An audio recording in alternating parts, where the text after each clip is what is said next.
Welcome back friends to our channel e-learning commerce classes for standard 11। दोस्तों आज हम देखने वाले हैं चैप्टर 2 का थ्योरी पार्ट जो कि है एक्सटेंशन ऑफ थ्योरी। जो हमने पिछली बार देखा था उसका हम देखेंगे क्लासिफिकेशन पार्ट। आज उसमें हम कवर करेंगे। आगे बढ़ने से पहले मैं बता दूं कि हम इस चैप्टर में क्या देखने वाले हैं। इस चैप्टर में हम देखने वाले हैं जो हमने पहले अकाउंट्स देखे थे उनको किस टाइप में क्लासीफाई किया जाता है और कौन से हेड में क्लासीफाई किया जाता है वो हम देखेंगे। आप सारे अकाउंट्स को 4 हेड में क्लासीफाई कर सकते हो जो कि होगा एसेट, लायबिलिटी, एक्सपेंसेस और इनकम। और मैं आपको ये भी बताऊंगा कि कौन से क्राइटेरिया होते हैं इन्हें सिलेक्ट करने के। साथ के साथ मैं आपको ये बताऊंगा कि कौन से अकाउंट को बढ़ाने के समय डेबिट किया जाता है और कौन से अकाउंट को कम करना हो तो क्रेडिट किया जाता है। यानी डेबिट कब होता है, क्रेडिट कब होता है और क्यों होता है, ये लॉजिकली भी मैं आपको बता दे जाऊंगा। हमने पिछले चैप्टर्स में देखे थे कि रियल अकाउंट क्या होते हैं, नॉमिनल अकाउंट क्या होते हैं और पर्सनल अकाउंट क्या होते हैं। उसी का ही एक्सटेंशन आगे है ये क्लासिफिकेशन ऑफ अकाउंट्स जो आपके लिए बहुत इंपॉर्टेंट भी है और आपको समझने में भी बहुत आसानी होने वाली है। तो चलिए बढ़ते हैं आगे और देखते हैं कैसे किया जाता है क्लासिफिकेशन ऑफ अकाउंट्स। दोस्तों मैंने जैसे आपको बताया कि हम इसे 4 हेड में डिफाइन कर सकते हैं। तो 4 हेड जो होते हैं वो पहले 2 हेड होते हैं एसेट एंड लायबिलिटी जो बैलेंस शीट के अंदर आते हैं, और दूसरे होते हैं इनकम एंड एक्सपेंडिचर जो कि आते हैं प्रॉफिट एंड लॉस के अंदर। फ्रेंड्स अगर आप अपने टेक्स्ट बुक खोल के देखोगे तो उसमें क्लासिफिकेशन ऑफ अकाउंट्स करते समय 5 हेड बताए गए हैं, जिसमें कि एक है capital account. Capital account balance sheet का ही पार्ट है और वो लाइबिलिटी का ही पार्ट है। मैं आपको बताऊंगा कैसे है, वो आपको याद रखना भी बहुत आसानी होने वाला है और बहुत सिंपल भी है वो। तो बढ़ते हैं पहले हेड की तरफ जो कि है एसेट्स का और जो कि है लाइबिलिटी का, सॉरी। और वो लेफ्ट साइड होता है बैलेंस शीट के। देखते हैं लाइबिलिटीज़ में क्या क्या आता है। लाइबिलिटी में आता है फर्स्ट हेड आता है कैपिटल। जो मैंने आपको बोला आपके टेक्स्ट बुक में उसे डिफरेंट हेडिंग ही बताया गया है लेकिन वो पार्ट ऑफ होता है लाइबिलिटी। लाइबिलिटी का सबसे पहला हेड कैपिटल। कैपिटल के अंदर हमने देखा था कौन से हेड आते हैं, पर प्रॉपर प्रोप्राइटर का अकाउंट जो हमने देखा था पिछले सम्स में भी हमने डिस्कस किया था कि प्रोप्राइटर बिजनेस के लिए अलग पर्सन होता है तो हमें उसके लिए अकाउंट उसका मेंटेन करना पड़ता है। तो वो अकाउंट होता है कैपिटल अकाउंट। कैपिटल अकाउंट में जनरली आपको देखने मिलेगा कि जो बिजनेस ओनर है उसका नाम लिखा जाता है। समझ लीजिए कोई बिजनेस का ओनर राहुल है तो कैपिटल अकाउंट के अंदर राहुल अकाउंट इस तरह से लिखा जाता है ताकि वो क्लासीफाई हो सके कि ये किसका अकाउंट है। वही अगर बिजनेस पार्टनरशिप फर्म में है तो सारे पार्टनर्स का भी नाम उसके अंदर आ जाता है। देखेंगे हम आगे जब सम सॉल्व करेंगे तो आपको और आसानी से समझाऊंगा मैं। दूसरा है secured creditor, sundry creditor, sorry. Sundry creditors यानी क्या, जिनसे हमने माल उधार पे लाया है और जिन्हें हमें पैसा देना बाकी है। यानी क्या, ये हमारी लायबिलिटी है। लायबिलिटी यानी क्या, जो उधार हम पे बाकी है या जो हमें देना बाकी है उसे हम लायबिलिटी कहते हैं। और लायबिलिटी हम एक के नीचे एक लायबिलिटी साइड में ही लिखते जाते हैं। और सन्ड्री क्रेडिटर का हमने देखा था ये पर्सनल अकाउंट है क्योंकि ये किसी पर्सन के नाम पे हम उसे क्रेडिट करते हैं। आगे का लायबिलिटी हेड है बैंक लोन। अगर आपने कोई बैंक लोन लिया है बिजनेस चलाने के लिए तो वो भी जितना भी बैलेंस आपका आउटस्टैंडिंग है एज ऑन द डेट वो सारा अमाउंट बैंक लोन में लिखा जाता है ईयर एंड में, और इसी हेड के अंदर आप उसे लिख सकते हो। Outstanding expenses. आउटस्टैंडिंग एक्सपेंसेस यानी क्या, जो आपने काम तो करा लिया है और उसका पैसा देना बाकी है। समझ लीजिए आपने एक महीने का रेंट आपने एक प्रीमाइसेस यूज़ की है पूरे पूरे महीने के लिए और उसका रेंट बनता है 5,000 रुपये जो आप अगले महीने देने वाले हो। यानी क्या, ईयर मंथ एंड के लिए वो आपका पैसा आउटस्टैंडिंग हो गया, यानी बकाया हो गया जो आप आगे देने वाले हो। उसे हम कहते हैं आउटस्टैंडिंग एक्सपेंसेस। सो सारे आउटस्टैंडिंग एक्सपेंसेस भी हमारी लायबिलिटी है जो कि हम देने वाले हैं, इसलिए हम उसे लायबिलिटी के हेड के अंदर ही लिखते हैं। Bills payable, again it is a part of liability. जो भी बिल आपके आउटस्टैंडिंग रखे हुए से इलेक्ट्रिसिटी बिल, हम पूरे इस महीने इलेक्ट्रिसिटी का यूज़ करते हैं और उसके अगला महीने हम उसका पेमेंट करते हैं। तो मंथ एंड के लिए या ईयर एंड के लिए एंट्री उसकी बिल पेएबल के अंदर ही होती है जो कि हमारी सिमिलर नेचर होती है आउटस्टैंडिंग एक्सपेंसेस से, और उसे हम अपने लायबिलिटी में नोट डाउन करते हैं। जैसे मैंने आपको आउटस्टैंडिंग एक्सपेंसेस बताया था, उसका एग्जांपल आउटस्टैंडिंग रेंट लिया था, वही मैं यहाँ पे लिख दिया है मैंने, ताकि आपको आसानी हो समझने में कि जो भी रेंट आपका आउटस्टैंडिंग है एट द मंथ एंड या ईयर एंड, जैसे भी आप बैलेंस शीट बना रहे हो, डिपेंडिंग अपॉन दैट, जो भी ईयर एंड को या एज ऑन डेट के लिए जो भी आपकी आउटस्टैंडिंग लायबिलिटी है, वो सारी लायबिलिटी इधर हम नोट डाउन कर लेते हैं। देखा ना दोस्तों, कितना आसान था लायबिलिटी को हेड डिफाइन करना। आगे का है फीस पेएबल। समझ लीजिए आपने कहीं अकाउंट की क्लास लगा रखी है और आपने कहा सर मैं जो भी फीस है वो पूरी क्लास होने के बाद दूंगा। तो क्लास ख़त्म होने के बाद आपके बुक्स में आप उसे क्या लिखोगे? Fees payable. जब तक आप पे नहीं करते हो वो आपकी लायबिलिटी है और आपके बैलेंस शीट में एज अ पेएबल ही दिखती रहेगी। ये हमने देख लिया। अब देखते हैं इसका बैलेंस क्या रहता है। ये समझ लीजिए, अभी के लिए बस इतना समझ लीजिए कि जितनी भी लायबिलिटी होती है उसका नेचुरल बैलेंस क्रेडिट बैलेंस ही रहता है। बस आप इतना ही एक बार ध्यान रखिए, मैं आगे आपको और क्लैरिफाई करूंगा कि इसका अर्थ क्या होता है। क्या होता है? Credit balance. लायबिलिटी का नेचुरल बैलेंस, नेचुरली क्या बैलेंस रहता है? Credit balance. तो बढ़ूं मैं आगे। अब देखते हैं एसेट साइड। एसेट साइड में क्या आता है?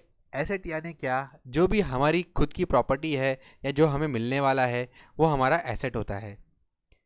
पहला है हेड जो मैंने लिया है वो है मशीनरी का। जो भी आप बिजनेस चलाने के लिए कुछ मशीनरी खरीदते हो वो आपकी एसेट है, यानी आपकी प्रॉपर्टी है जिसे आप यूज़ करते हो। अगेन बिल्डिंग, जिस बिल्डिंग में आप रह रहे हो अगर वो आपकी खुद की है तो वो आपकी प्रॉपर्टी है और आपकी एसेट में ही ट्रीट की जाती है और वो एसेट के अंदर ही लिखी जाती है।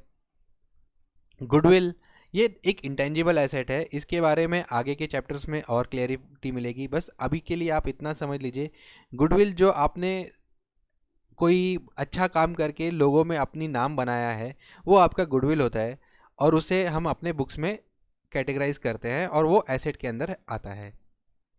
फर्नीचर, जो भी बिजनेस के लिए यूज़ करने वाला टेबल है या चेयर्स है जो आप यूज़ कर रहे हो वो सब फर्नीचर के हेड में आता है और वो आपका एसेट है। कॉपीराइट, अगर आपको कोई बिजनेस चलाने के लिए कॉपीराइट लेना पड़ता है, उसे आप खरीदते हो, वो भी आपका एसेट है। जितने सालों के लिए वो कॉपीराइट आपके पास रहने वाला है उतने साल के लिए वो आपकी प्रॉपर्टी ट्रीट होती है और वो हम एसेट के हेड के अंदर लिखते हैं। लैपटॉप, आपने कंप्यूटर ले रखा है आपके बिजनेस चलाने के लिए। क्यों? आज तो सब टेक्नोलॉजी बेस्ड ज़माना है, कोई भी बिजनेस करना है तो कंप्यूटर के बिना हो नहीं सकता, इसलिए आपने वो कंप्यूटर जो ले रखा है या लैपटॉप ले रखा है वो आपकी प्रॉपर्टी है और आप यूज़ कर रहे हो, इसलिए आपके लिए वो एसेट साइड में ट्रीट होता है। आपके पास एक मोटर कार भी है जो आपके बिजनेस के लिए आप यूज़ करते हो, वो भी आपकी एसेट ही है। लैंड एंड बिल्डिंग अगेन आपका एसेट का पार्ट है जो आप लेते हो। आगे का जो है लाइफ स्टॉक या फिर क्लोजिंग स्टॉक, गुड्स, आपके पास जो ईयर एंड में या मंथ एंड में आपके पास जो भी स्टॉक बच जाता है वो आपकी प्रॉपर्टी होती है जब तक आप सेल नहीं करते हो। तो ये भी हमारा खुद का एसेट ही ट्रीट होता है और वो एसेट के साइड ही लिखा जाता है। फिक्स डिपॉजिट, आपने कुछ पैसे बचाए थे और सोचा कि चलो इसके ऊपर इंटरेस्ट, ये पैसा यूज़ नहीं हो रहा है बिजनेस में तो हम बैंक में रख देते हैं फिक्स डिपॉजिट के तौर पे। तो ये भी आपके बिजनेस का एसेट है और हम एसेट के हेड के अंदर ही लिखते हैं। बैंक बैलेंस, आपका कोई करंट अकाउंट या सेविंग अकाउंट जो बैंक में है, जितना भी बैलेंस एज ऑन डेट की बैलेंस शीट की आप जो बना रहे हो, जो भी बैलेंस आपके बुक्स में है, पासबुक में होगी, वो आपका बैंक बैलेंस होता है और वो भी हम एसेट में ही नोट डाउन करते हैं। कैश बैलेंस तो यानी आपके पॉकेट में कितना नोट है वो गिनना है और यहाँ पे नोट डाउन करना है, वो भी हमारी एसेट है। सन्ड्री डेटर्स, यानी जिनको हमने माल उधार पे दे रखा है और जिनसे पैसा लेना बाकी है, वो भी तो हमारे एसेट ही हुए ना, क्योंकि हमें आगे जाके वो पैसे मिलने वाले हैं। तो ये हमारा एसेट है, इसलिए हम उसे एसेट साइड में लिखते हैं बैलेंस शीट के। प्रीपेड एक्सपेंसेस, समझिए आपने मोबाइल का रिचार्ज कर लिया है 3 महीने का एक साथ, तो पहले महीने के लिए तो वो आपका 1 महीने का एक्सपेंस हुआ और 2 महीने का एक्सपेंसेस जो है जो आपने एडवांस में भर रखा है वो तो आपकी एसेट है, क्योंकि आपने उसकी सर्विस अभी तक यूज़ नहीं की है। जब तक आप वो सर्विस यूज़ नहीं करते हैं वो आपका प्रीपेड एक्सपेंसेस है और वो आपकी एसेट है, यानी उसके ऊपर आपका पूरा हक है, इसलिए हम वो एसेट में ही लिखते हैं। इंटरेस्ट रिसीवेबल, अगर जो आपने एफडी रखी थी बैंक में, बैंक बोलती है कि 31 मार्च को मैं एफडी का इंटरेस्ट नहीं देता हूँ, लेकिन हम रिसीवेबल दिखाते हैं, तो जब आप एफडी मेच्योर करोगे तब आपको वो इंटरेस्ट मिलने वाला है। तो एज ऑन डेट ऑफ 31 मार्च वो तो आपका हक है, और आप जब भी आप उसे तोड़ोगे आपको वो पैसे मिलने ही वाले हैं। तो वो आप हम इंटरेस्ट रिसीवेबल हमारा इनकम सॉरी एसेट है, और हम इसे एसेट साइड में लिखते हैं। बिल रिसीवेबल, जो मैंने आपको बताया था बिल्स पेएबल के बारे में, उसका एग्जैक्टली अपोजिट नेचर है बिल रिसीवेबल का। आपने कोई बिल दे रखा है और वो आपको मिलने वाला है उसका पैसा, यानी आपका वो बिल रिसीवेबल है, और वो जब तक पैसा नहीं मिलता है तब तक वो आपकी एसेट है। पैसा मिलने के बाद वो कैश में चला जाएगा और वो आपकी कैश बढ़ जाएगी, तो ये आपका एसेट ही है। आई होप आपको समझ में आया होगा एसेट के अंदर आने वाले कौन कौन से अकाउंट्स होते हैं। मैंने दोस्तों ट्राई किया है कि सारे बहुत मैक्सिमम अकाउंट्स कवर कर लूँ, ताकि आपको कोई भी सम सॉल्व करते समय क्वेश्चन उठे ही नहीं कि ये कौन से हेड के अंदर जाएगा। जैसे हमने देखा था लायबिलिटी का नेचुरल बैलेंस क्या होता है, क्रेडिट। तो लायबिलिटी की अपोजिट साइड लिखा जाता है एसेट, तो एसेट का नेचुरल बैलेंस क्या होगा, डेबिट। कितना लॉजिकली आसान है याद रखना। एक अगर क्रेडिट बैलेंस है लाइबिलिटी का, तो इक्वल अपोजिट देने के लिए हमें डेबिट देना पड़ेगा, तो एसेट का बैलेंस डेबिट बैलेंस। आप एक बार के लिए इतना याद रखिए, आगे मैं और क्लैरिफाई कर दूंगा। एक बैलेंस शीट की मैंने यहाँ पे आपके लिए एक फॉर्मेट रखा है, देखिए किस तरह से लिखा जाता है balance sheet in normal condition. Liability side हमने देखा कैपिटल पहले आ जाता है, उसमें मैंने बिजनेस ओनर का नाम लिख दिया आदित्यस कैपिटल अकाउंट, और बचे हुए अदर लाइबिलिटीज़ जो कि creditor, bill payable, outstanding rent, outstanding expenses, bank loan, सब की टोटल यहाँ पे आती है, और नीचे हम टोटल लाइबिलिटी लिख देते हैं। और वैसे ही जो कुछ एसेट हमारे पास है उस सब की एंट्री हम एसेट साइड कर लेते हैं, और राइट साइड में बैलेंस शीट के एसेट आ जाता है और उसकी हम टोटल एसेट लिख लेते हैं। तो ये फॉर्मेट होता है बैलेंस शीट का, जो आगे हमें बनाना ही है फाइनल अकाउंट के टाइम पे, बट एक फॉर्मेट याद रखने के लिए आप ये देख सकते हो। आई होप आपको समझ में आया होगा यहाँ तक। अब मैं आगे लेके जाता हूँ प्रॉफिट एंड लॉस के हेड में, जिसमें कि पहला है एक्सपेंसेस का हेड। अब इसमें कवर करते हैं कौन से एक्सपेंसेस प्रॉफिट एंड लॉस में डेबिट होते हैं। पहला है ओपनिंग स्टॉक, आपका जो क्लोजिंग स्टॉक लास्ट ईयर का बच गया था वो इस साल के लिए आपका खर्चा है जब तक आप बेचते नहीं हो, तो वो आपके ओपनिंग स्टॉक आपके प्रॉफिट एंड लॉस में लिखा जाता है। दूसरा है परचेसेस, आप जो भी माल खरीदने वाले हो अपने बिजनेस के लिए वो सारे परचेसेस आपके एक्सपेंडिचर है, और वो प्रॉफिट एंड लॉस के अकाउंट में डेबिट किए जाते हैं। फ्रेट, यानी परचेज करने के बाद आपने जो ट्रांसपोर्टेशन दिया वो भी तो आपका बिजनेस का ही खर्चा है, क्योंकि वो माल आपके गोडाउन तक आने तक का जो खर्चा है वो फ्रेट कहा जाता है, और हम इसे अपने एक्सपेंसेस में लिखते हैं।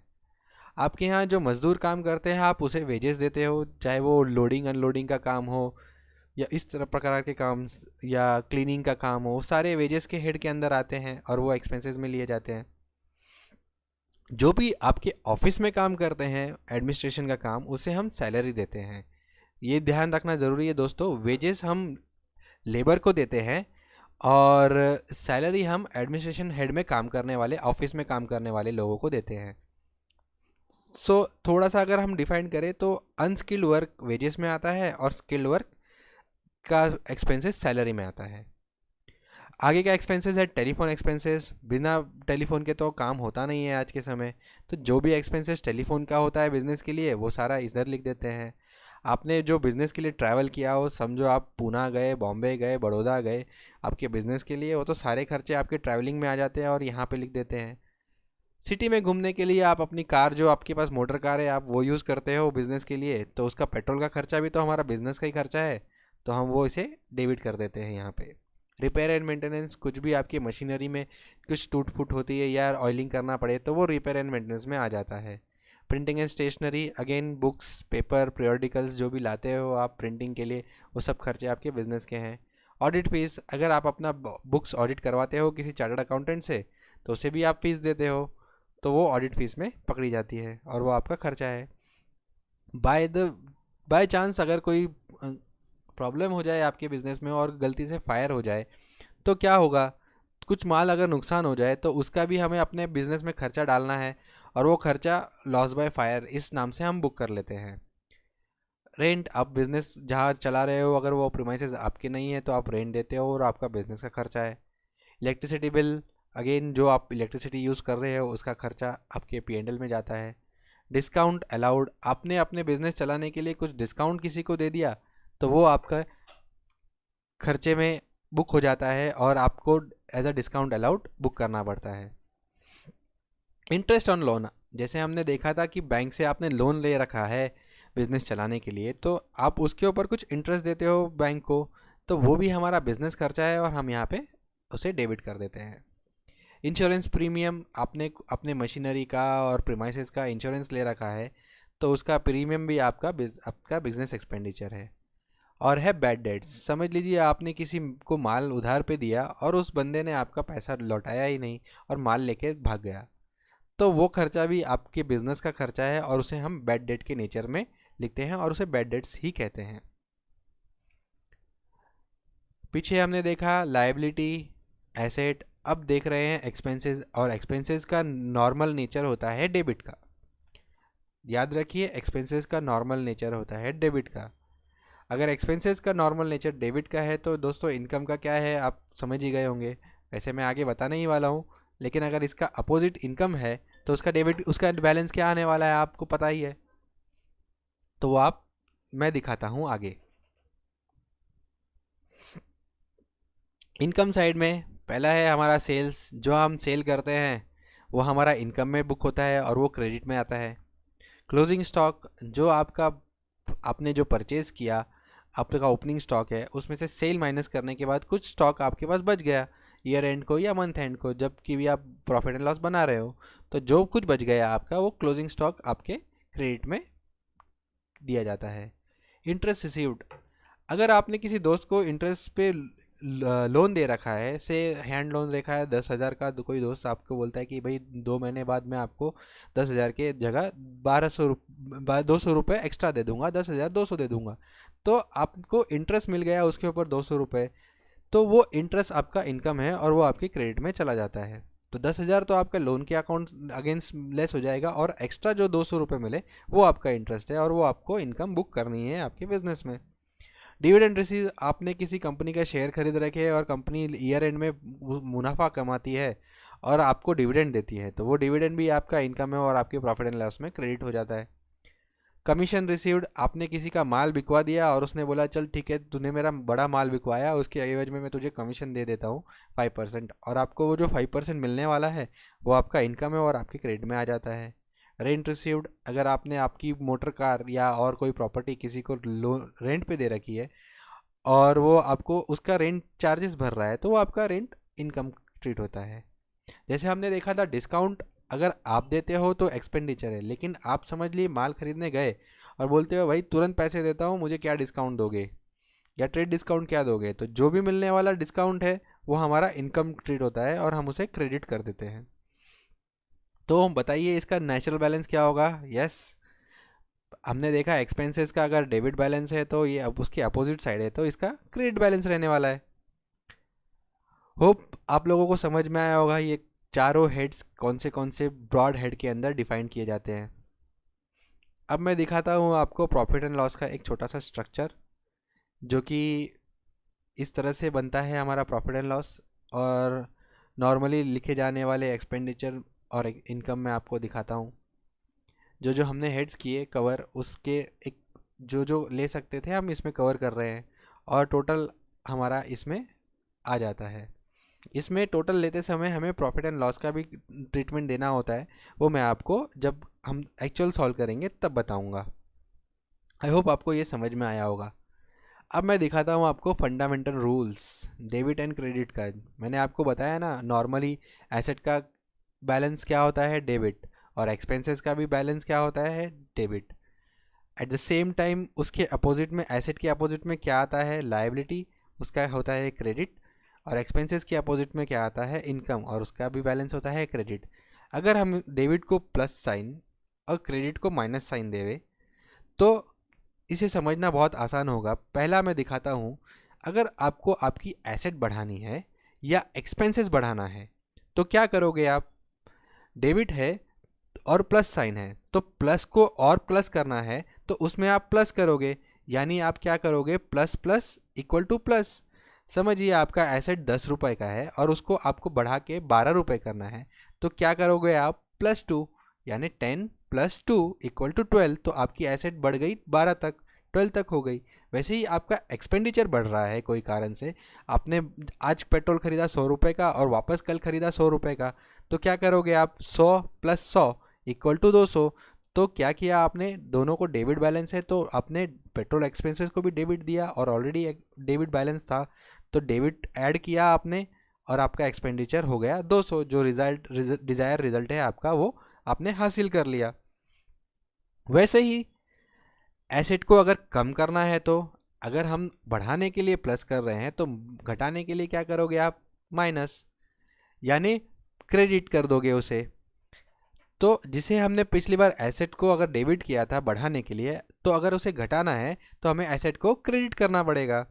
यानी क्या, अगर आपने 10 रुपये में, जो आपके पास टोटल एसेट अभी 12 रुपये हो गई थी, अब उसमें से 3 रुपये का एसेट आपने बेच दिया, तो आप क्या करोगे, -3, मतलब 12 प्लस साइन में थी, माइनस साइन में से जो आपने एसेट निकाली वो, तो भी बच गई क्या, 9।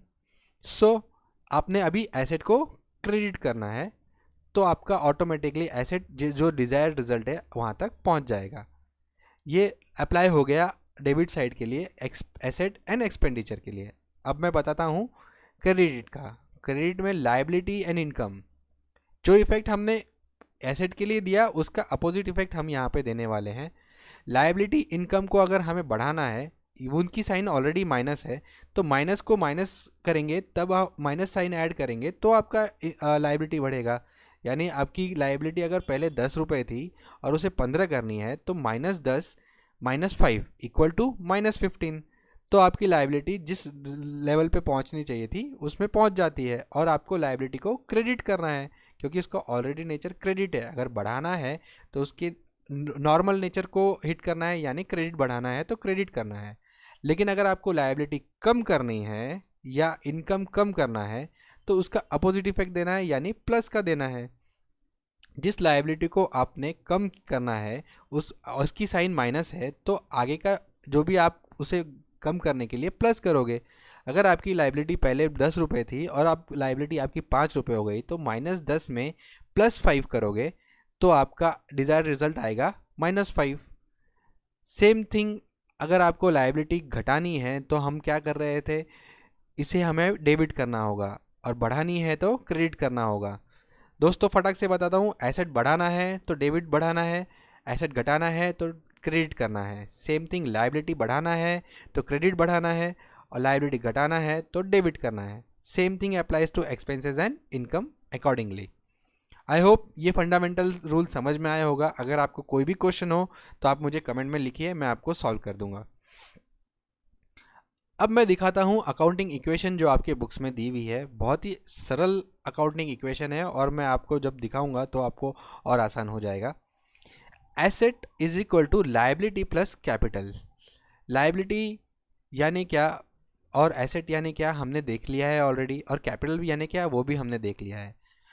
अगर मैं इसे दिखाऊं आपको पिक्टोरियल वे में, तो ये इस तरह से है कि आपके कैपिटल को ऐड कीजिए और अदर लायबिलिटीज़, मतलब कैपिटल एंड अदर लायबिलिटीज़ को आप ऐड करते हो, तो उसका answer always should be equal to total assets. अगर ये ऐसा नहीं हो रहा है तो हमारी बैलेंस शीट में कुछ तो गड़बड़ है, आप समझ सकते हो। ये एकदम सिंपल फंडर है और रूल है, आप दिमाग में बैठा लीजिए। Asset is always equal to other liabilities plus capital. अब मैं दिखाता हूँ इसी इक्वेशन को अगर हम थोड़ा सा अलग तरीके से लिखें तो कैसा होता है। Capital is equal to total asset minus outside liability. यानी क्या, अगर हमें कैपिटल निकालना है तो कैसे निकाल सकते हैं, total asset minus other liability is equal to capital. बहुत ही आसान है, और जिस तरह से मैंने बनाया है वो आप एक बार देखोगे तो आपके दिमाग में फिट हो जाएगा।